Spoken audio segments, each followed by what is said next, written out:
வணக்கம். ஆன்மீக அன்பு நெஞ்சங்களுக்கு சங்கர சுப்பிரமணியத்தின் அன்பார்ந்த வணக்கங்கள்.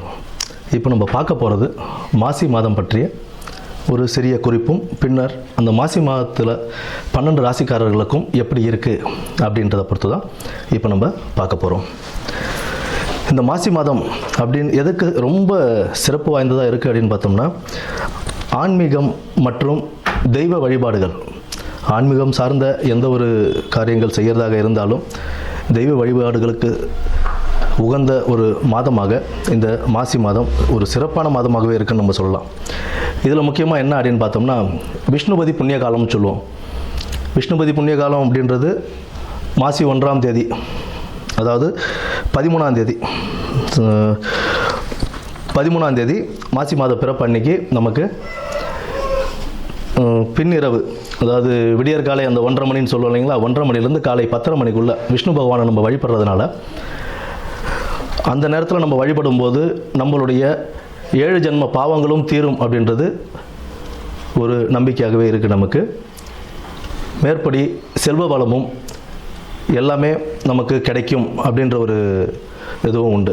விஷ்ணு பகவானை துளசி மாலை அணிவித்து நம்ம வழிபட்டுக்கிட்டு வந்தோம். பெருமாள் விஷ்ணு துளசி மாலை அணிவித்து அந்த விடியற்காலை 1:30 மணியிலிருந்து 10:30 மணிக்குள், காலைல 10:30 மணிக்குள்ளே நம்ம வணங்கிட்டு வரும்போது நமக்கு உண்டான செல்வ வளமும் கிடைக்கும் அப்படின்றது சொல்கிறாங்க.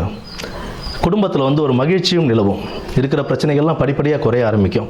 அதாவது இத்தனை வருடத்தில் நீங்கள் ஏகாதசி விரதம் இருந்திருப்பீங்க அப்படின்னா, அன்றைய தினத்துக்கு விஷ்ணுபதி புண்ணியகாலம் அப்படின்ற அந்த தினத்தில் நம்ம விஷ்ணுவை வழிபடும் போது எத்தனை ஏகாதசி, பல ஏகாதசிகள் விரதம் இருந்ததுடைய பலன் நமக்கு கிடைக்கும் அப்படின்றதும் சொல்கிறாங்க.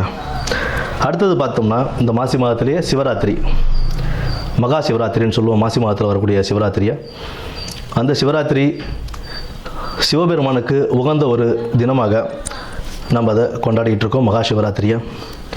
அடுத்து மாசி மகம், அம்பிகை ஜனிச்ச நாளாக அந்த மாசி மகத்தை நம்ம வணங்கிக்கிட்டு வரோம். அம்பிகைக்கு ரொம்ப உகந்த நாள் அந்த நாளில் தான் நமக்கு இந்த நீராட்டெல்லாம் செய்வாங்க. கடலில் போய் குளிச்சுட்டு வர்றது, இந்த மாதத்தில் அதெல்லாம் செய்யும்போது கடலில் குளிக்கிறது, ஆன்மீக ஸ்தலங்களுக்கு போயிட்டு வர்றது, இதெல்லாம் ஒரு பெரிய புண்ணியத்தையே தரக்கூடிய ஒரு மாதமாக இந்த மாசி மாதம் அவ்வளோ சிறப்பு வாய்ந்த மாதமாகவே இருக்குது. இந்த மாசி மாதத்தில் பெண்கள், திருமணமான பெண்கள் தாலி பிரித்து கோத்தாங்க அப்படின்னா அவ்வளோ விசேஷம். அடுத்தது இந்த பூணூல் அணிவிக்கும் இதுவும் சொல்லுவாங்க. மாசி பூணல் பாசி படியாதுன்னு சொல்லுவோம். மாசி மாதம் பூணல் அணிஞ்சால் அவ்வளோ விசேஷமாக கருதுவாங்க. புதுசாக பூணல் போடுறாங்க அப்படின்னா, யஜ்ஞோபவிதாரணம் செய்கிறாங்க அப்படின்னா, அதுக்கு மாசி மாதத்தை மேக்ஸிமம் ஆட்கள் மாசி மாதம் தான் தேர்ந்தெடுப்பாங்க. ஏன்னா அவ்வளோ விசேஷமான ஒரு மாதமாக இந்த மாசி மாதம் இருக்குது. அது மட்டும் இல்லாமல் புனித நீராடுதல், விரதங்கள், குலதெய்வ வழிபாடு, இதெல்லாம் நம்ம பண்ண இந்த மாதத்தில், இந்த மாதம் ஃபுல்லாகவே ஒரு சிறப்பான மாதம் தான்.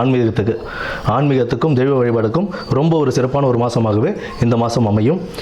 இனி வரப்போவது 12 ராசிகளுக்கு உண்டான பலன்களை என்னன்னு நம்ம பார்ப்போம். நன்றி. வணக்கம். பரணி நட்சத்திரக்காரர்களுக்கு இந்த மாசி மாதம் பரணி நட்சத்திரக்காரங்களுக்கு எப்படி இருக்க போகுது அப்படின்றத பார்த்துருவோம். கணிசமான லாபத்தை ஈட்டுக் கொடுக்கக்கூடிய ஒரு மாதமாகத்தான் இந்த மாதம் இருக்கும்.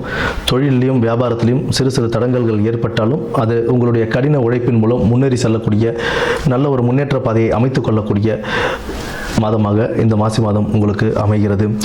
அமைதியும் பொறுமையும் உங்களுக்கு கடைபிடிக்க வேண்டிய முக்கியமான ஒரு விஷயமா இருக்குது. தொழிலாகட்டும், வேலை செய்யக்கூடிய இடமாக இருந்தாலும் சரி, அது வீடாக இருந்தாலும் சரி, குடும்பமாக இருந்தாலும் சரி, பொறுமையை கையாள்வது மிக மிக அவசியமாக அமையக்கூடிய ஒரு மாதமாக இந்த மாதம் இருக்கிறது. உத்தியோகத்தில் மேலதிகாரிகளிடம், சக ஊழியர்களிடம் அனுசரித்து செல்ல வேண்டியது உங்களுடைய கடமையாக இருக்க போகிறது இந்த மாசி மாதத்தில். அதை நல்லபடியாக நீங்கள் பார்த்துக்கிட்டீங்க அப்படின்னா உங்களுக்கு முன்னேற்ற பாதையை வழிவகுக்கக்கூடிய ஒரு நல்ல ஒரு மாதமாக இந்த மாசி மாதம் உங்களுக்கு அமைத்து கொடுக்கும். நண்பர்களுடன் கவனம் தேவை. ஷூரிட்டி எதுலையும் கையெழுத்து போடாதீங்க.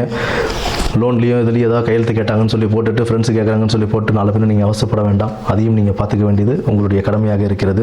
குலதெய்வ வழிபாடு தடை தாமதங்களை உங்களுக்கு நீக்கி ஒரு நல்ல ஒரு மாதத்தை அமைத்து கொடுக்கும். தேவையற்ற எந்த ஒரு விஷயத்திலையும் தலையிடாமல் உங்களுடைய வாழ்க்கையை நல்ல முறையில் அமைத்துக் கொள்ளுங்கள். குலதெய்வ வழிபாடு உங்கள் வாழ்க்கையை மேம்படுத்த ஒரு நல்ல வழிகாட்டுதலாகவும் ஊந்துதலாகவும் இருக்கும். நன்றி, வணக்கம்.